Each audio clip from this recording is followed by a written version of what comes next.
Bueno, bienvenidos a este espacio de Nido de Libros llamado Lengua Franca, en esta cuarta temporada que hemos llamado Actos Rebeldes.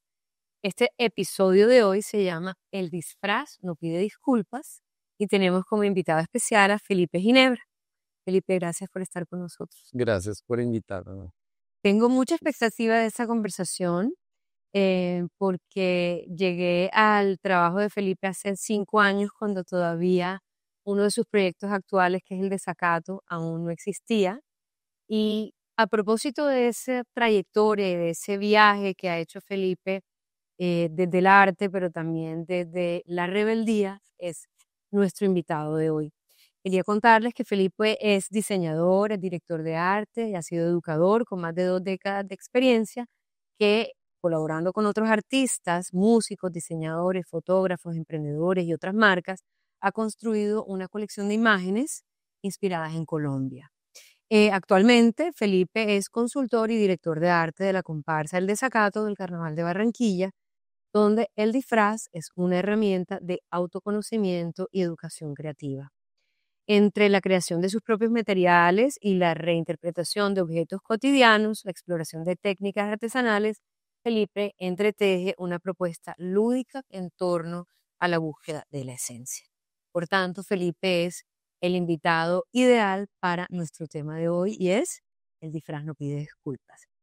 Eh, ¿Qué quiero que hablemos hoy, Felipe? Ya más o menos tenemos pensado, vamos a ver hacia dónde nos lleva el curso de esta conversación, pero digamos que de los grandes temas que me gustaría explorar contigo y escucharte es la irreverencia del disfraz, es decir, la elección del disfraz tiene un papel muy importante en esa decisión de ser irreverentes a través del disfraz.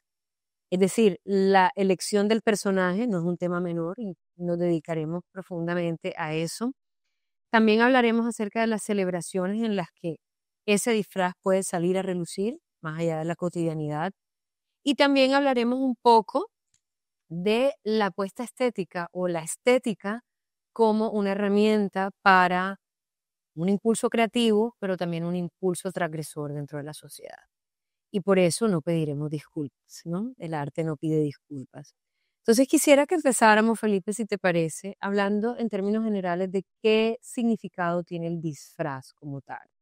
Yo, pues, intenté llegar como a unos señas o datos históricos que nos puedan, sin que esto se convierta en una clase catedrática en torno a la historia del disfraz, así como tener unos puntos de partida que nos permitan hablar de cuál ha sido la evolución y el papel del disfraz. Yo voy a decir un par de cosas y dejaré que tú tomes de allí. Digamos que el acto de disfrazarse o, digamos, las celebraciones en torno al disfraz son tan antiguas como desde los griegos, incluso mucho antes, donde el disfraz estaba vinculado especialmente a rituales religiosos, paganos, muchos en torno a la adoración de dioses, el cambio de las estaciones. Y luego, de hecho, precisamente en las Saturnales de los romanos surgen también en la antesala a lo que sería después el carnaval. Tenemos también celebraciones como el Halloween, que realmente vienen es de tradiciones irlandesas mucho más antiguas, que no tienen que ver con el carnaval, pero sí con los espíritus, con el más allá, con los muertos, con, digamos, con los miedos. Tenemos también, por ejemplo, el teatro como propulsor del disfraz y instaurar la práctica de disfrazarse para impersonar a otra persona. Y de alguna manera lo vemos en el teatro griego antiguo, en el teatro del siglo XVI en Italia con la comedia del arte, en el teatro shakespeariano en la época isabelina, donde también había, digamos, se acudía al disfraz como parte de esta apuesta y propuesta escénica y teatral. Y hoy en día lo podemos ver, más allá del carnaval o el Halloween o las ocasiones en las que nos disfrazamos, existe una cultura en torno al cosplay y es esa búsqueda de impersonar un personaje en cualquier circunstancia en la que yo quiero jugar a ser otro, generalmente inspirado en personajes del anime o del manga, pero se convierte como ese alter ego, palabra que estaremos utilizando aquí. Yo quisiera entonces, Felipe, que tú nos hablaras un poco acerca de, siendo este, digamos, como el marco general del disfraz en nuestra cultura históricamente, que diferenciemos, porque para ti es muy importante. que una cosa es el disfraz y otra cosa es el arte de disfrazarse. Por otra parte, el disfraz oculta, pero también revela. Creo que es algo que tú también exploras en tu trabajo. Bien. Y luego pasaremos a la última parte, después de que te deje contestar esto, el disfraz como un fenómeno transicional. Y creo que si quieres empezamos por lo anterior en torno a esto, qué hay de ocultamiento, qué hay de revelación y la importancia del arte de disfrazarse. Bueno, el disfraz, para mí el disfraz es una herramienta que empecé a usar para ayudar a otros como a encontrar una manera de crear, como de empoderarse para crear. Y sobre todo como para crear desde la parte auténtica del ser, ¿no? Como porque pues en este momento hay tanta información que uno agarra de aquí y de allá y como que la copia y la inspiración, entonces. Pero cuando una persona quiere crear algo nuevo, tiene que, pues no tiene que, pero yo encontré la manera de hacer que se salga de su propio yo para poder encontrar un espacio nuevo de creación, porque el disfraz que cada uno lleva a diario en sí, consigo mismo, yo empecé a ver que es como construcción que la persona ya lleva encima y que de cierta manera se vuelve restrictiva cuando yo quiero, digamos, ya pasar a la creación de algo propio, de algo que sea, que salga de ti mismo, pues entonces están todas estas capas encima. Entonces, la pregunta siempre era, bueno, ¿cómo hago para que la persona logre salir de ese molde, ¿no? De esa caja que llaman como de esa caja para que proponga algo diferente. Entonces, el disfraz empezó a volver para mí en la época cuando fui profesor, un poco de esa herramienta lúdica para decirle a la persona, hey, vamos a crear un otro yo que no eres tú, pero sí eres tú, y entonces está este juego de sacar a la persona un poco de sí mismo y preguntarse quién soy yo. Esa es como la primera pregunta que se hace en las clases de arte, ¿no? O sea, como, bueno, o sea, es un autorretrato, ¿quién eres tú? Como una gran pregunta que luego trasciende a quién quiero ser después, ¿no? Entonces ese disfraz estuvo bueno, yo tengo este disfraz que me pongo todos los días, ya no puedo usarlo, ¿qué voy a hacer? Entonces esa pregunta genera una chispa, una activación de la creatividad como y casi instantánea. O sea, yo vi que eso pasaba en todas las personas que yo aplicaba este método. Entonces, para mí el disfraz fue esa forma y lo empecé también entonces a probar conmigo. Yo dije, bueno, entonces yo también tengo que hacerlo, porque si lo quiero enseñar, entonces empecé. Entonces ahí empecé esa dimensión, más que como impersonar otros personajes que ya existen, que eso es como la diferencia de pronto entre Halloween, que uno se disfraza de algo que ya está. Entonces yo copio esa estética y ese personaje y trato de imitarlo porque ya tengo referencias a crear de pronto un alter ego ya desde cero, donde la persona ya tiene que crear algo distinto y darle todo un universo, porque un personaje siempre pertenece a un mundo. Entonces ahí es cuando, para crear un personaje, tú tienes que crear el universo de ese personaje. Pues, ahí es cuando ese mundo creativo empieza como a activarse. Yo tomo el disfraz más como ese juego de crear estos nuevos yo para también acercar a la gente en cuenta que uno tiene muchos yos dentro de uno y que uno en diferentes situaciones se disfraza de unos y lo hacemos todo el tiempo. Vamos a una fiesta, vamos a la casa de nuestros papás, de nuestros abuelos. Entonces es una práctica que está como ya en la sociedad, pero que la conciencia de esa práctica es un poco superficial. Llevarlos a ellos a ese cambio, para mí fue una herramienta de empoderamiento creativo. Dentro de las cosas que tú en algunas otras oportunidades hablando contigo y en otras entrevistas que has tenido, a mí me llama mucho la idea de esta que en algún momento mencionaste que entre más busco ocultarme, más revelo esa parte esencial de quién soy. Es decir, de alguna manera, si nos vamos un poco también, eso ocurre explorando la literatura, explorando otras manifestaciones del arte, todo aquello esa máscara que uno se pone revela mucho más de uno mismo que lo que uno cree. En este proceso que tú realizas, Felipe, con las personas, ya hablaremos en detalle respecto a cómo es la mecánica del desacato. Vamos a pedirles que nos acompañen, llegaremos finalmente a ello, para decir que de alguna manera en el proceso en el que Felipe con las personas que trabaja para encontrar ese disfraz, ese yo interior, ese alter ego, em, digamos,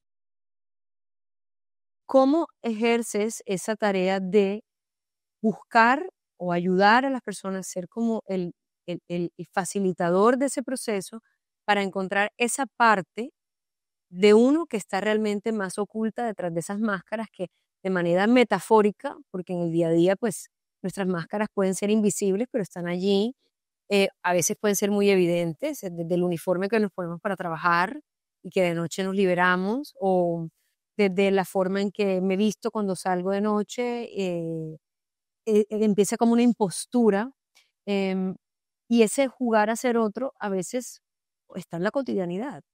Entonces, ¿cómo es ese proceso donde esa búsqueda de un disfraz transitorio o transicional para ese acto, que en este caso es el carnaval, cómo llevas tú a la persona a ese proceso? Eso que dices es muy interesante porque lo que yo empecé a observar es que en general la gente tiene la idea del disfraz es para no ser yo, ¿no? Entonces yo me oculto bajo un disfraz. Genera un poco hasta de, como de distancia, ¿no? Porque no sabes quién es esa persona. Pero yo empiezo a observar que a medida que empezamos a transformarnos cada carnaval en diferentes personajes, el cambio de una persona todos los años, y si tú ves los amigos nuestros que nos disfrazamos todos los años, tú empiezas a ver que esa persona cambia y en los cambios empiezas a observar cuál es el hilo conductor de la esencia de esa persona, mucho más y que si esa persona está estática todo el tiempo. Entonces es algo que tiene sentido, pero que no es tan obvio cuando lo ves, porque las personas piensan que una máscara es para ocultarte y sí, pero resulta que la máscara a veces saca lo que realmente tú eres, porque no te sientes observado, no te sientes juzgado, logras ser tú mismo. Entonces hay una paradoja ahí, que es como que yo me oculto para que no sepan quién soy yo, pero soy más yo que cuando soy yo. Esa es este tema muy complejo, entonces eso que dices es muy chévere y llevar a la gente allá para mí ha sido un proceso de años en donde yo he descubierto que la manera en cómo puedes llevar a la gente allá es a través del juego. Entonces, sentar a una persona a decirle, escribe quién eres o quién quieres ser en el futuro es una tarea muy compleja. Te vuelve te cierras porque tú dices, pero bueno, es que ni siquiera sé quién soy yo, ¿no? Es una pregunta muy trascendental. Entonces, el disfraz te lleva como a esas exploraciones de una manera muy lúdica. No hay ese momento de bloqueo, sino lo que hace es que en el juego descubren y en las transformaciones de ellos mismos se descubre esta esencia, pero es algo más como un engaño, como por un lado para que no sea tan perfecto. Buscando un poquito cómo explicar esto de el disfraz, porque pensaríamos que el disfraz es una cosa solo para ocasiones específicas, que yo sola, ¿por qué sería una conversación sobre el disfraz relevante en nuestro día a día? Y si intentando encontrar, digamos, la relevancia del disfraz dentro de nuestra conformación de identidad, me topé con Winnicott, no sé si has oído hablar de Winnicott, nos dice que probablemente disfrazarse actuaría como un fenómeno transicional. ¿Qué quiere decir esto? Que los disfraces nos ayudan a reflexionar cómo sería una versión de nosotros mismos más graciosa, más sorprendente o simplemente más interesante. Los niños configuran un tercer espacio que de alguna manera está dado por el juego y por todas esas otras experiencias culturales que nosotros vamos depositando allí. Cuando los adultos dejamos de ser niños, ese juego y ese disfraz empieza a ser reemplazado por nuestro ser cultural o por el espacio cultural. Y el disfraz hace parte como de esa forma de llevarnos a esa experiencia en ese tercer espacio, esa tercera área que es nuestra vida cultural. Y ese espacio generalmente debe estar lleno de ilusión o está, digamos, permeado por el arte, por la religión, por todas esas otras cosas que le vamos depositando en nuestra vida. Es decir, el disfraz es uno más de esos elementos que como la literatura, el cine, la música, nos ayudan a conformar ese otro espacio en el que aprendemos a ser. Em, en ese sentido, ahí es donde yo quisiera que habláramos un poco de esa importancia para ti de encontrar la raíz, llegar a esa raíz como una forma de afirmación de nuestra forma de ser, ese otro ser que somos en ese tercer espacio. ¿De qué te nutres tú en esa raíz? O sea, ¿cuál es esa inspiración que tú recibes de esos otros aspectos culturales que el disfraz pareciera ser un elemento menor, pero realmente es esencial a esa forma en cómo nos pensamos a nosotros mismos, ¿no? Y yo pienso que cuando tú empiezas a indagar en ti mismo, precisamente porque los procesos creativos casi siempre son de ir afuera a buscar inspiración, al Pinterest. Entonces yo no voy a Pinterest a buscar la información. Yo siento que el proceso creativo más auténtico es un proceso en donde tú tienes que sacar esa información de ti mismo. Y la mejor manera de sacar información de eso es verte como una multiplicidad. Que si tú solamente te ves unidimensional, pues no tienes mucha inspiración. Y menos si la inspiración es como con eso, esa dimensión mía que soy como el que muestra al público, ¿no? Porque esta está mediada por todo lo que está políticamente correcto y lo que está bien. Pero este juego de yo jugar a ser otros, en donde yo descubro que esos otros soy también yo, amplía la posibilidad de que yo me vuelva también una fuente de inspiración de mi propio trabajo, en vez de estar buscando afuera lo que el universo que tengo adentro, porque además somos seres muy complejos y ahí hay muchas cosas para inspirarnos y la inspiración más auténtica puedes tener es tu historia personal, o sea, si tu historia personal no se parece a ninguna otra, entonces esa experiencia de indagar en ti mismo es una experiencia dura porque es como observarse a un espejo, ¿no? Y decir, como, bueno, pero ¿quién soy yo? E indagar allí. Entonces, ese proceso de llevar a la gente a esa observación propia y sacar de ese baúl interior muchas cosas, ahí es donde yo pienso que empieza ese juego entre que tú dices que la gente al hacer eso luego empieza a darse cuenta que también lleva un disfraz invisible, ¿no? Y se empieza a cuestionar un poco ese disfraz cotidiano de todos los días. Y ahí es donde empezamos a encontrar esos puntos de quiebre para lograr que las personas pasen a otro nivel creativo, porque a la gente hasta le cuesta disfrazarse. Cuando uno en el desacato llegan las personas por primera vez, casi siempre tratan de salir lo más parecido a ellos mismos.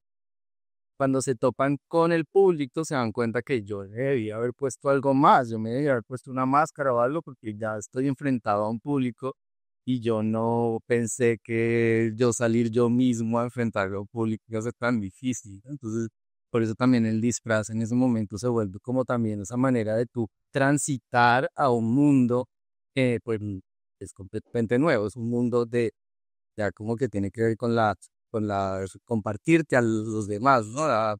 Pararte en una tarima, en un escenario. Entonces, ahí es donde yo siento que si la gente se topa como con esos múltiples yos y los mira de frente sin miedo y juega con ellos, ahí donde pasamos como a ese otro momento de creación, en donde para mí es como un poco de recordar la esencia. El disfraz tiene un tema con el que si yo me voy a disfrazar una, dos, tres, cuatro, cinco veces, hay momentos en donde yo digo, bueno, pero entre todos estos, ¿quién soy yo de verdad? Sin esas capas, ¿no? Entonces, es el recordar quién soy yo y por eso es que llamamos este tema de la raíz en el desacato algo muy importante, que es como llevar a la gente como a un yo completamente básico, esencial, para que tú te mires un poco más desde y recuerdes un poco de pronto tu niñez, ¿no? Tu yo más original. Entonces, todos estos personajes son como un poco este recuerdo de quién sería yo si yo no tuviera todas estas capas encima, un poco más de la tierra, como más. Más primario. Yo quisiera también hablar, bueno, eh, ¿qué tiene que ver entonces el disfraz con la rebeldía?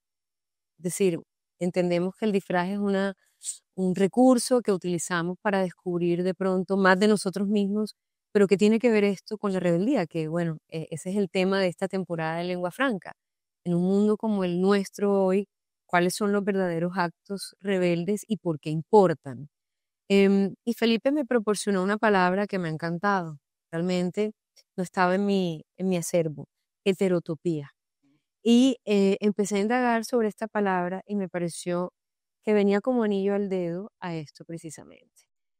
Nuevamente, exploré un poquito con algo de teoría y este es un concepto que proviene de un filósofo francés, Michel Foucault, y dice que las heterotopías se diferencian de las utopías. La utopía es un espacio que no existe, es irreal, es ilusorio, es donde nosotros proyectamos algo que va a pasar, entonces es un no lugar.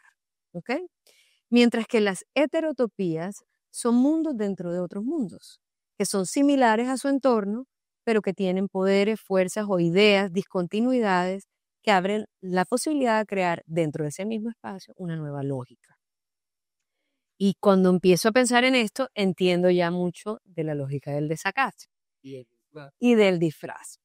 Las heterotopías son espacios que realmente existen, pero que no pertenecen a un lugar único porque son un conjunto de múltiples lugares, son lugares otros, inclasificables, donde además forman relaciones fracturadas de un sistema, se interrelacionan elementos que son imposibles de conectar y hacen que sus relaciones constitutivas varíen, cambien, se contradigan y se convierten en lugares impunes. Esta palabra me encanta porque volvemos a el hecho de no tener que pedir disculpas por el disfraz que elijo, se convierten en lugares impunes dentro del mundo material porque constituyen posibilidades de ser, de habitar el mundo y de hablar sobre el mundo.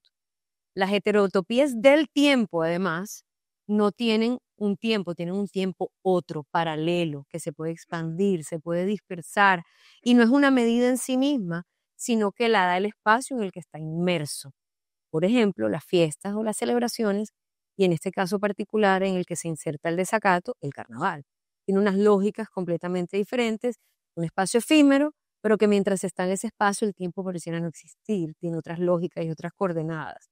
Entonces quisiera que volvamos a unir esta idea del disfraz con la heterotopía y la necesidad de ser coherentes. Yo creo que esa es una de las propuestas importantes que ustedes desde el desacato han buscado y es la necesidad de una coherencia en este acto rebelde que de por sí nace desde una disidencia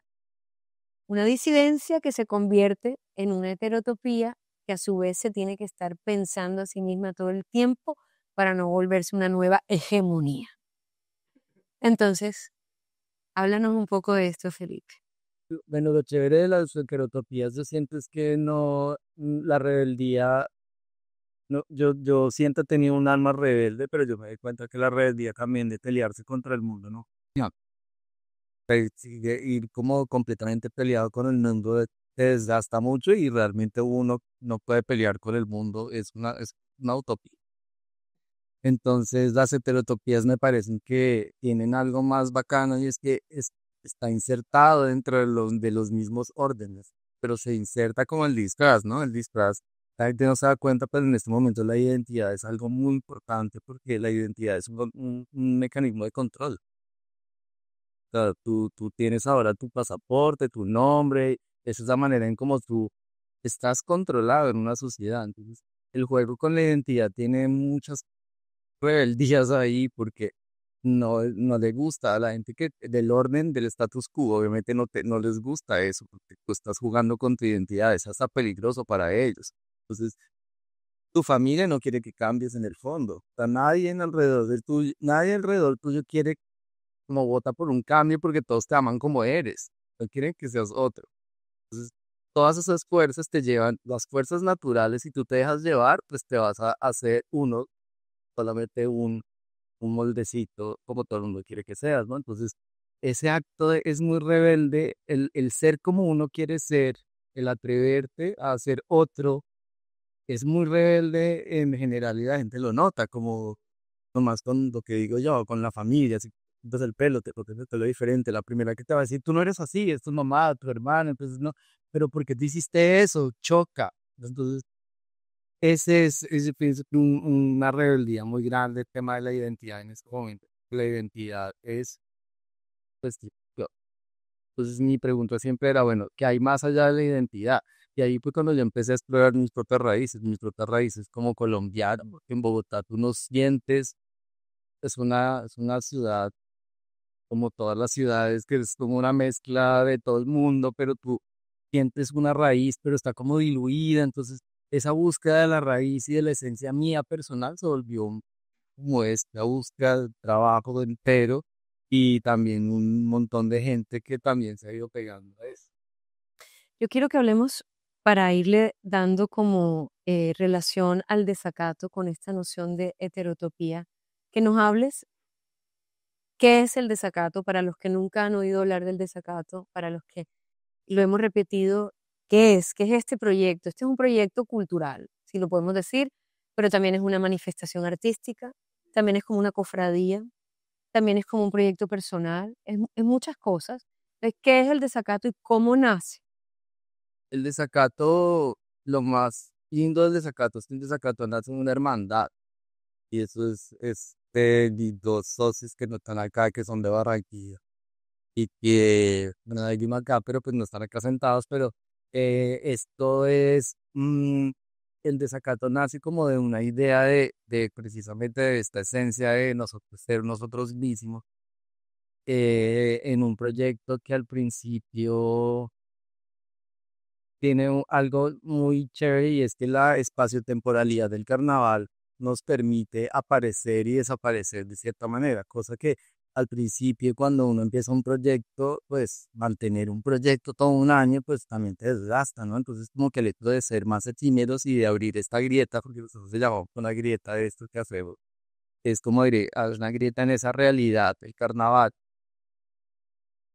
Lo hemos hecho precisamente un poco como con la idea de primero de, de, de hacer, digamos, lo que nuestro corazón nos decía, que era un desacato un poco contra las dinámicas de la misma ciudad, realmente, porque la ciudad se mueve y así las comparsas en alternativas.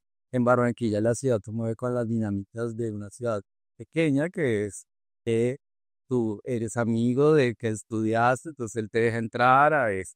Si quiero entrar a alguna cosa, entonces yo llamo a mi amigo y él me, o sea, no te presentas, no, no pasas una propuesta, no, aquí estuvo el amigo, el vecino. Y yo siento que nosotros como somos artistas un poco más alternativos, ¿no? Y yo pues no soy de acá, pues no tengo pues amigos del colegio de acá, nadie me conoce, mi familia no es de acá, entonces no tengo esa linaje. Y ese desacato fue como, hey, no tenemos eso, pero lo vamos a hacer. O sea, como que vamos a ir a tocar las puertas que fue necesario, tenemos algo para mostrar y entonces era el desacato de hacer algo nuevo sin tener como ese aval de que tenemos somos hijos de la comparsa que ya lleva muchos años, sino que creamos algo nuevo desde cero. Entonces era ese desacato un poco contra las dinámicas de la ciudad en general y pues realmente nuestra comparsa tiene una manera de actuar diferente en ese sentido porque no tenemos contactos, no nos conoce nadie, nos toca todo desde cero. Y también un desacato a nuestras vidas personales también, porque el desacato para nosotros es como un encuentro anual, nosotros lo tomamos un poco como un ritual donde nos encontramos todos los años y si nosotros no paramos un poco nuestra vida y nuestra intensidad de trabajo y nos entregamos un momento al carnaval, pues solo trabajamos. Pues también eso es una cita anual que es ir a Zacate y todo el mundo, cada año que sale con nosotros, tiene que parar su vida en la mitad del año, digamos en Bogotá. La gente que viene a esta época le toca salirse del trabajo, o sea, está en otra dimensión y vienen y se desacatan un momento y dicen, hey, no, yo voy a dejar mis hijos, mi esposo, voy a dejar mi trabajo en este momento y me voy a ir a celebrar creatividad. Eso es. No es tan fácil de encontrar un proyecto que celebre la creatividad.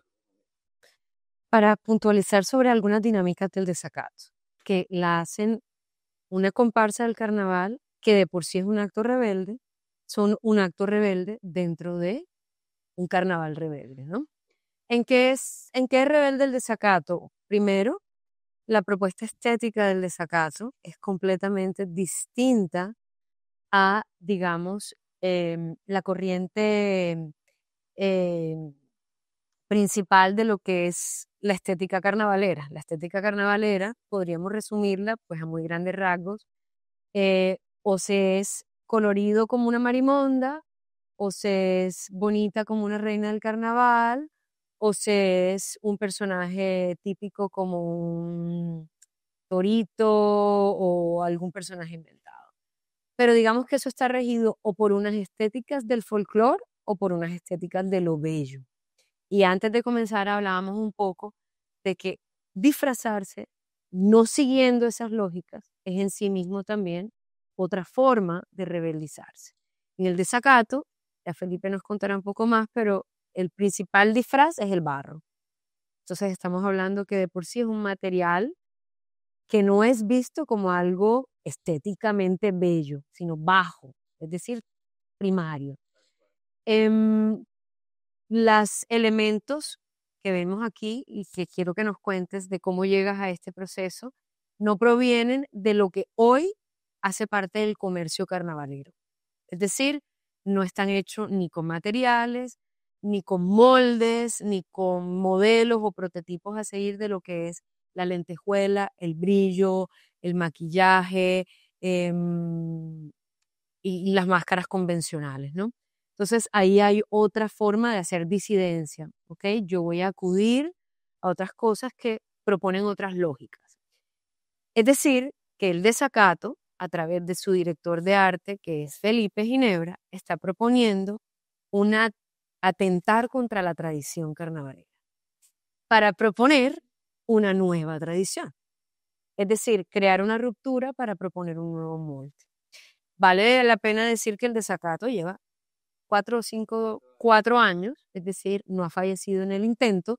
Es decir, que dentro de estas grietas que proponen abrir hay espacio, hay convocatoria para otras formas de participar de la rebeldía regido por unas lógicas quizás no comprensibles por la masa, pero sí por las personas que están buscando hacer del carnaval un momento más de búsqueda personal que de necesariamente experiencia de masas colectivas.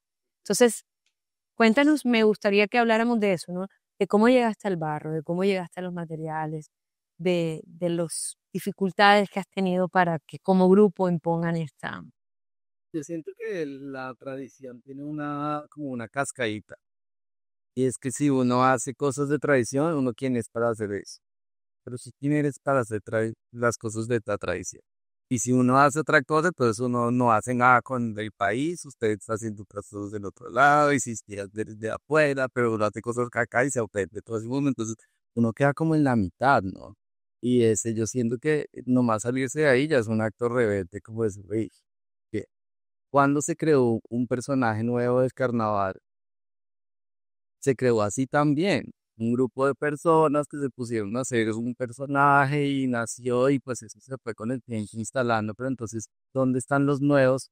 La idea no es ir en contra de los que ya están, simplemente es abrir otros espacios para decir, listo, también hay otras cosas.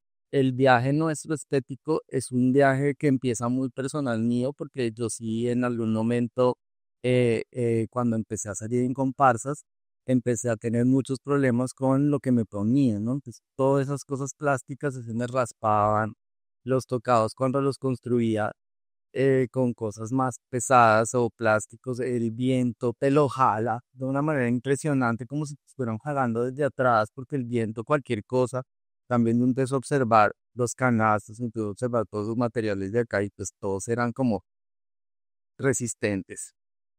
Los materiales, digamos, las estructuras de un sombrero, eso es ancestral y está probado.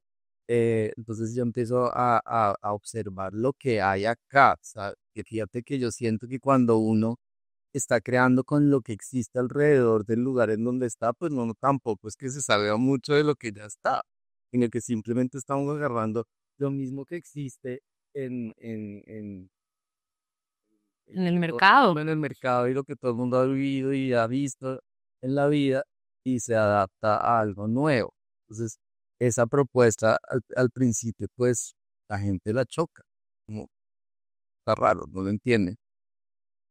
Pero nosotros observamos que empiezan a aparecer estas cadenas de gente que se empieza a beneficiar de estas nuevas propuestas, como los artesanos con los que trabajamos o a la gente con la que le compramos, a los que les compramos los sombreros, entonces empieza a aparecer las personas y empiezas a decir, este sí, hay un espacio para esto, o hay gente que sí le gustó, o hay gente que dice, oye, me encantó, o empiezan a decirme, hey, yo me puse eso y bailé todo el carnaval y yo no me cansé yo no sube tanto, no. Claro, porque los materiales son Orgánicos. orgánicos. Entonces es como que tú con un material orgánico y eres humano, entonces esto ya coordina. El barro es una historia larguísima porque Juanjo y yo empezamos a trabajar con ese barro hace como el 2016. Él tomaba las fotografías y yo pintaba los personajes y eso fue una exploración meramente artística y no tenía ninguna intención.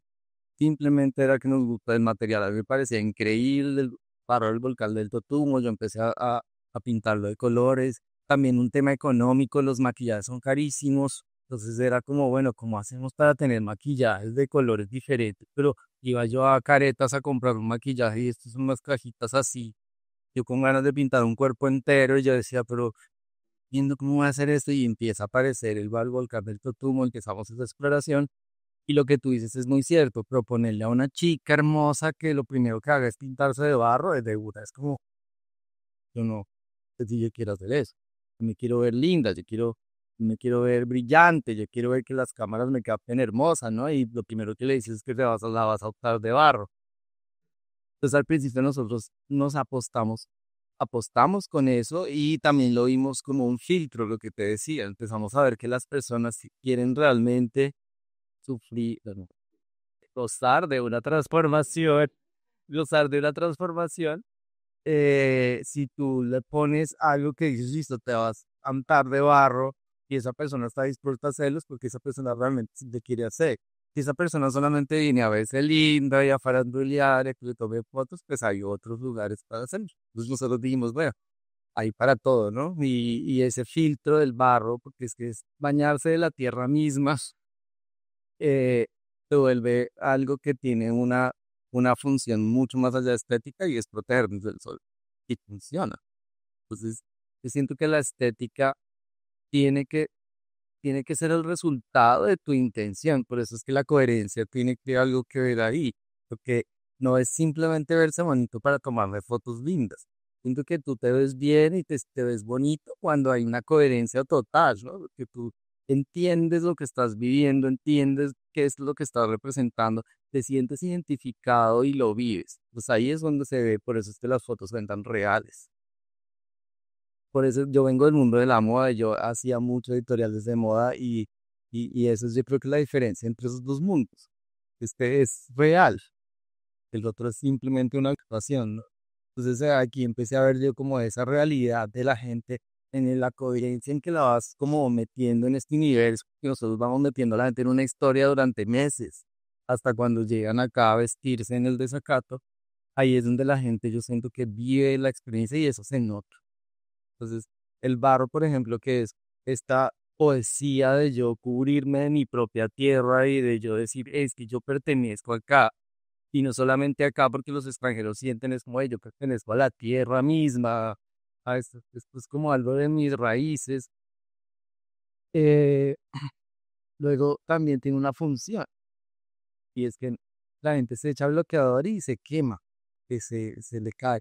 El barro, hemos untado barro a las calvas de amigos y no se queman, y esto es algo que ya estaba aquí, esto no me lo inventé yo. La gente se unta de barro para no quemarse. Entonces, toda esta estética que al final te pones a indagar, tiene toda una bailada.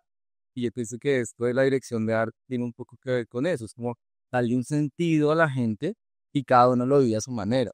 Pero el sentido es importante y esa coherencia y esa escogencia de materiales y todo eso tiene una historia, tiempo épica detrás, que es como, hey, ¿quiénes somos como colombianos? ¿Qué compartimos? Pero lo primero es la tierra.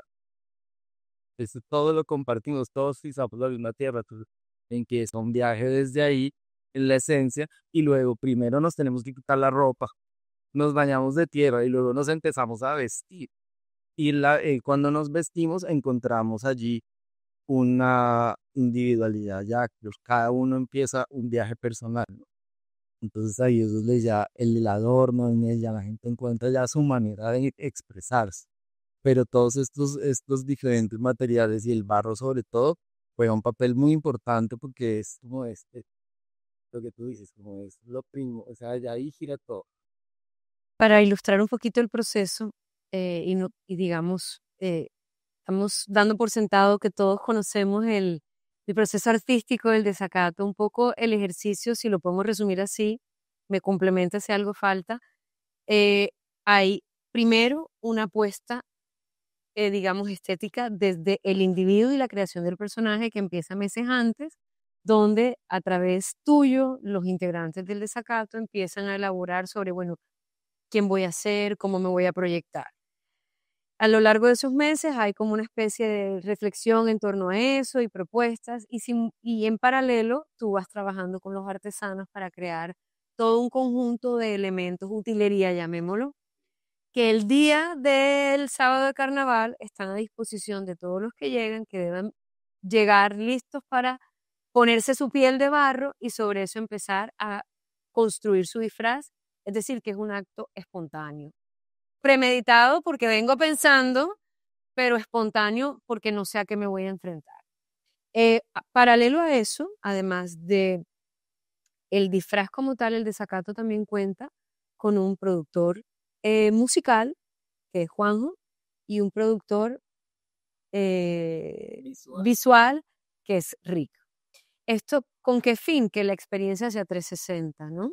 Entonces un poco es yo vengo disfrazado, pero hago parte de un grupo que como yo vamos a, o sea, hay algo performativo en el disfraz, pero también hay algo performativo cuando salimos como colectivo. Entonces hay una escogencia de la música muy precisa en torno a lo que se quiere vivir ese año particularmente y a lo largo del recorrido. Hablábamos ahorita con Juan un poco como un DJ lleva la música en la noche de manera progresiva para mantener los ánimos, lo mismo pasa a lo largo del desacato.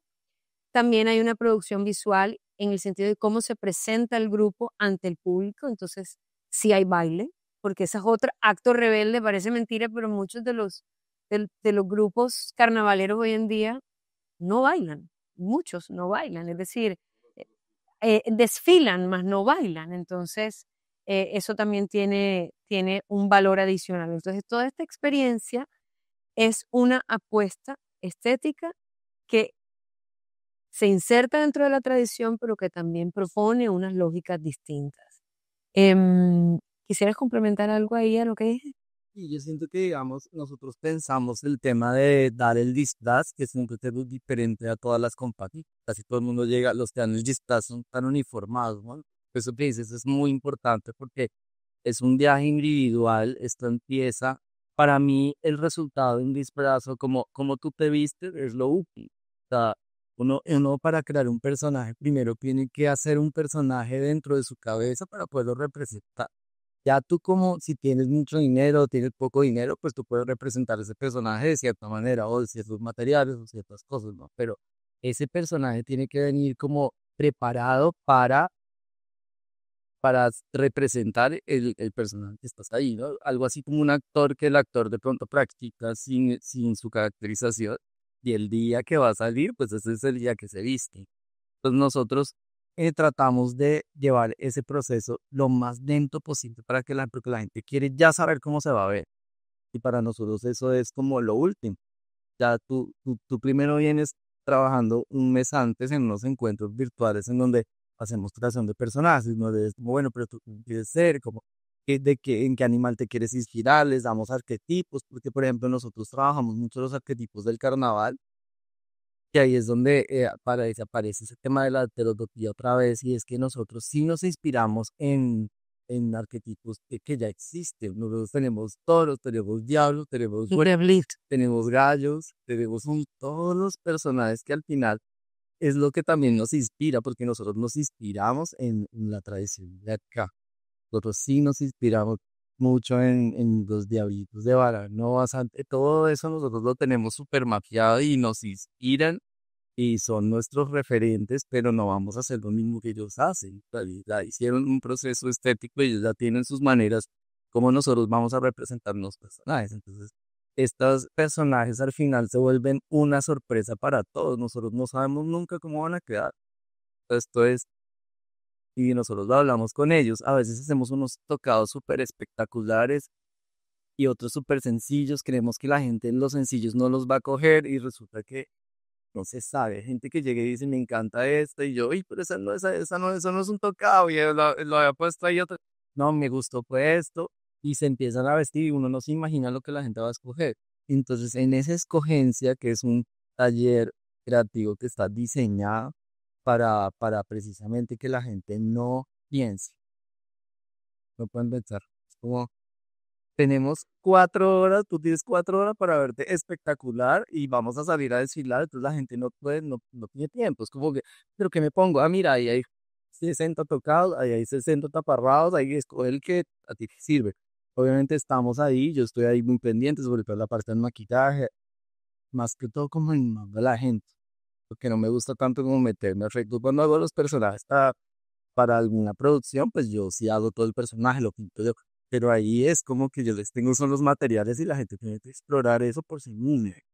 Entonces el taller se vuelve un gran vestir en donde la gente llega y un DJ, y hay música, y hay comida, y hay tragos, pues la vida espirituosa, y, y se vuelve como un vestir fiesta, digamos.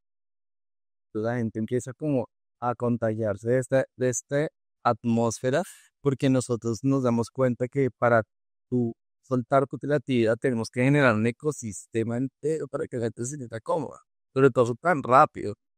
Entonces es como eso ha sido durante de nuestra experiencia de salir en otras comparsas, de salir del carnaval, y la experiencia de los 4 años en el desacato nos ha ido llevando como a pulir este momento para hacer que ese ecosistema sea apropiado para lograr que cada uno sea una sola persona, un solo individuo, pero que nos sintamos como una tribu. Yo siento que eso hace que al final uno se mire con los demás y diga como son pues, mi grupo, ¿sabes? Porque sientes una pertenencia y es una pertenencia que yo siento que este momento la gente en el mundo la está necesitando porque estamos demasiado atomizados.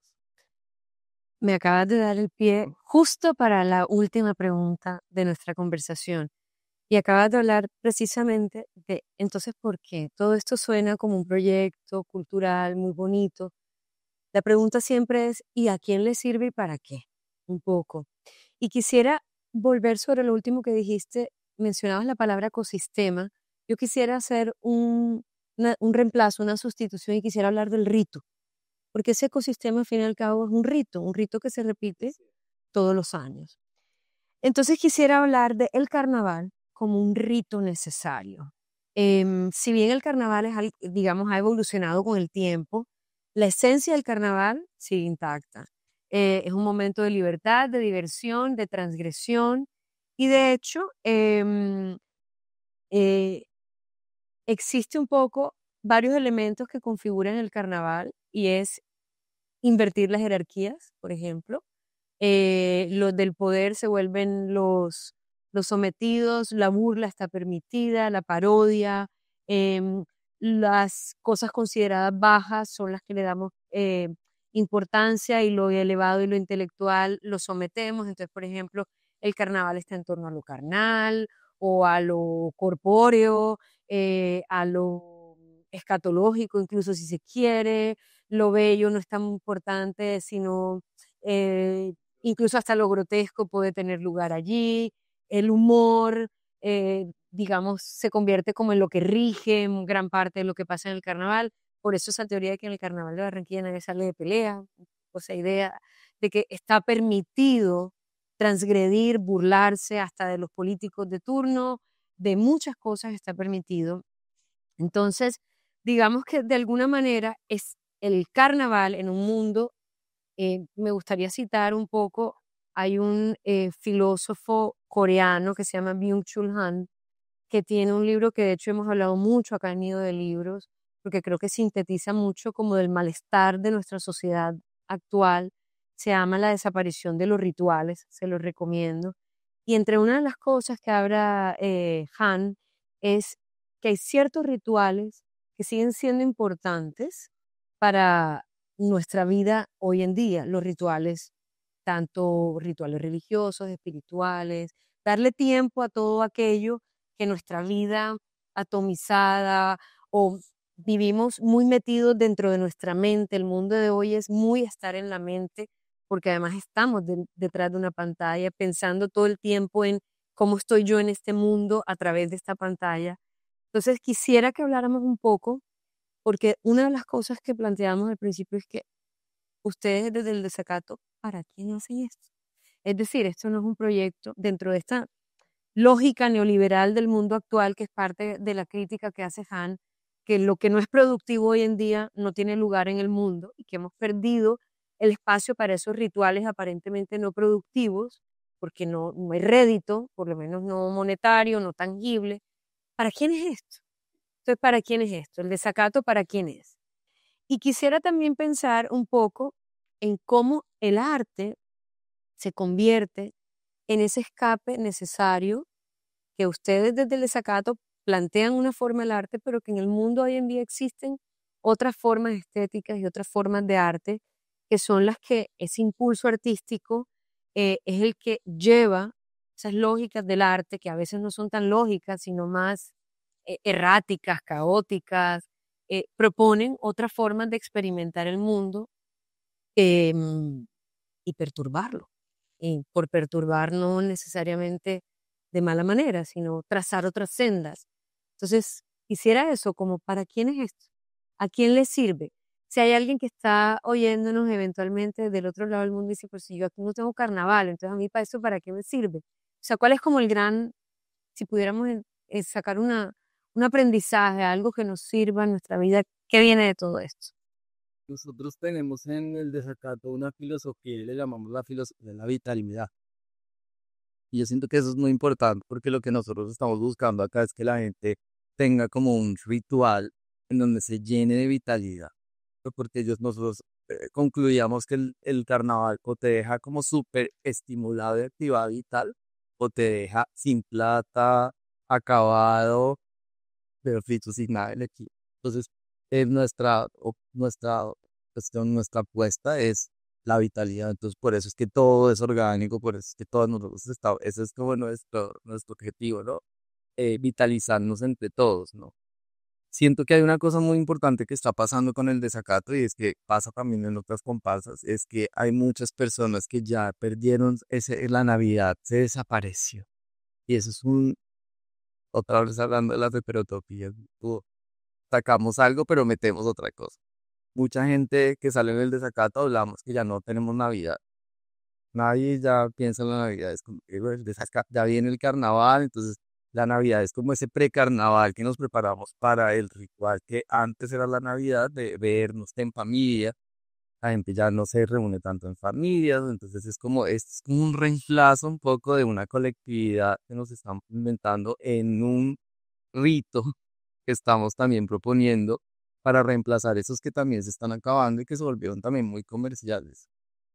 Yo también nos preguntamos muchas veces por qué hacemos esto, porque a veces es duro y a veces nosotros decimos, uy, no, o sea, ¿por qué nos metemos a hacer esto? O sea, yo me pregunto, a veces me lo he preguntado, pero no sé, eso, en serio, pero yo creo que lo bonito es encontrar gente como ellos que eh, es un llamado cultural, o sea, yo creo que uno tiene a veces como unos llamados y unas cosas que uno va más allá de uno, y que si uno se pone a analizarlas mucho, pues no da plata, te gasta unos 6 meses haciendo eso porque empezaron a trabajar como desde noviembre y estamos terminando hasta ahora. Es como que, ¿cómo hacemos eso? A veces ni siquiera sé cómo sale, pero es como un impulso y una necesidad que teníamos los tres, encontrar gente que también la tenga, en donde nosotros al principio empezamos a hacer eso para nosotros, como necesitamos nosotros crear un nuevo espacio cultural, que afortunadamente hay otra gente que se ha ido despegando para soportarlo, porque yo creo que si nos quedamos se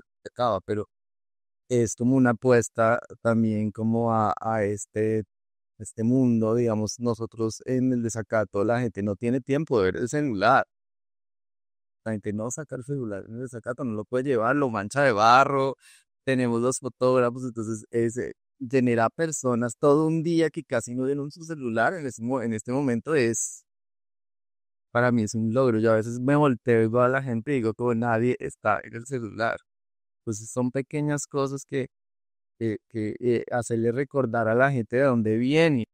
porque estamos ahora en un mundo en donde estamos pasándonos a otro metaverso que es, yo no sé dónde va a llegar, pero, pero estos pequeños proyectos, estas pequeñas luces en donde tú le dices a la gente que es ser humano, de dónde venimos, dónde está la poesía de hacer algo en algún momento creativo y poético, en donde hay gente que solamente lo único que hace es trabajar todo el año y trabajan y sí, producen y producen, pero ¿dónde están los momentos significativos? Entonces empezamos a ver varias momentos, ¿no? Entonces, esto nosotros lo hacemos con gente de acá. O sea, la mayoría de personas que trabajan con nosotros son artistas locales, gente que nos ayuda en el taller, es gente de acá de Barranquilla, los bailarines son bailarines de acá y locales que buscamos todo el tiempo. Entonces, esta producción se hace con una producción local, financiada por la gente que viene, porque esto es como la gente que viene y paga su cupo desde Zacatos, la que está financiando a los bailarines, a los materiales, a los artesanos, pero nos presentamos a la ciudad. Muy raro, porque estuvo que el crew es de acá, la gente que lo financia es gente de todo el mundo que lo financia, y lo presentamos al pueblo de Barranquilla en la 44. Entonces es como de estos tres actores que se ven beneficiados de esto, los que participan y tienen la oportunidad de vivir como un artista de carnaval un día. Nosotros que estamos preparando esto durante meses, que es con un equipo grande que yo estoy acá, pero esto es un montón de gente, somos como 15 personas que trabajamos durante un rato, y está la 44, que también es un espacio que estamos felices de participar en la 44 y de ver que la gente de la 44 nos recibió y que nos está adoptando y que nos quieren, que nos recibieron con todo y que nos tienen ahora súper felices, que nos sentimos parte de ese desfile y nos sentimos que pertenecemos de corazón a un desfile que fue un desacato. Parte de lo que no nos gusta ver de nosotros, lo bello es la comodidad, la admiración, lo grotesco es eso, ¿no? Como la fricción, y que los impulsos artísticos están regidos como por estas dos fuerzas y que producen resultados distintos, esas tensiones que son necesarias para que siempre haya un impulso creativo, rebelde, transgresor, cuestionador. De lo contrario, pienso yo, no sé si compartan la idea, la sociedad y la cultura sería algo supremamente estático, supremamente plano, homogéneo y que no se cuestionaría a sí mismo. Y el propósito de un espacio como el de hoy no solo era hablar del carnaval, sino hablar de el arte como un motor creativo dentro del carnaval y dentro de la sociedad, de la necesidad de plantearnos espacios como este, donde nos cuestionamos las cosas, pues lengua franca al fin y al cabo es eso, hablar de cultura, de contracultura, de personas como tú que tienen mucho que opinar. Así que muchas gracias, Felipe, por haber estado aquí.